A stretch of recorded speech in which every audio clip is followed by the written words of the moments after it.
Think about the last time you ended up running a massive office fundraiser or giving up your only free Saturday to help someone move across town. You probably remember the exact conversation where you finally agreed to it. That big, frustrating moment is just the conclusion. The actual decision happened weeks earlier, the moment you offered a tiny, harmless nod that you've already forgotten. This is an aerial view of the Stanford University campus. In 1966, two researchers here, Jonathan Freedman and Scott Fraser, ran an experiment that's a little unsettling once you realize it's about you. They had people call homemakers out of the blue and ask if a team of 5 or 6 men could come into their house for 2 hours and catalog every single thing they owned. Most people, quite reasonably, said no to a group of strangers rifling through their cupboards. But there was a second group. A few days before the big request, they were asked a microscopic, harmless favor. Would you answer a few quick questions about the soap you use? Most people said sure. This chart shows the result of that tiny earlier engagement. The people who had answered those soap questions were more than twice as likely to agree to the home invasion than the people who were asked cold. One forgettable yes had already opened the door. This raises a question. Why does one minor agreement permit an escalation that bypasses our rational defenses? How does a trivial conversation about soap lead to a massive intrusion? Psychologists call this the foot-in-the-door effect, and it's driven by a mechanism called self-perception. In another experiment, Freedman and Fraser asked homeowners to put an ugly "Drive carefully" sign on their lawn. Most refused. But a separate group was first asked to display a tiny 3-inch sticker in their window. When that group was later asked about the giant lawn sign, the number of people who agreed shot up. This happens because you don't actually know your own values as well as you think you do.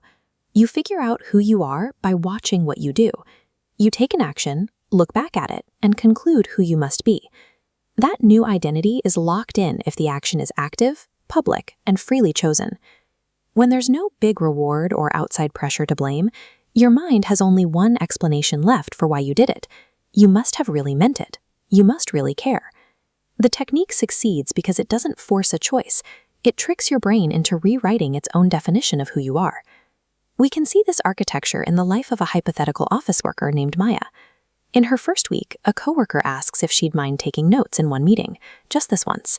She says, of course, happy to help. The next week, she's asked to type them up. Soon, she's running the documentation for the entire team and staying late, never realizing that a chain of small yeses decided her schedule for her. The same machinery can feel like falling for someone on a first date. You answer a low-stakes question, then a slightly more personal one.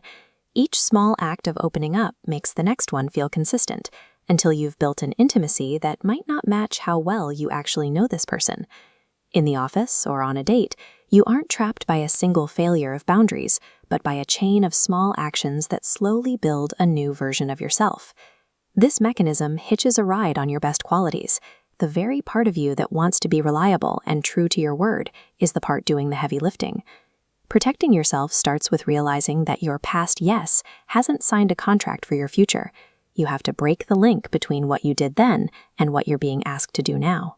By shattering the link between your past behavior and the current request, you can ask, do I want to say yes right now? You should also watch for a sudden jump in the size of favors. Healthy relationships grow like a proportional staircase. When the jump from a 3-inch sticker to a giant lawn sign is that steep, the request is no longer about the favor. It's about leveraging your past behavior against you. But remember, the drive to stay consistent isn't a flaw. It's what makes you a trustworthy and reliable human being. The goal is to aim that consistency on purpose.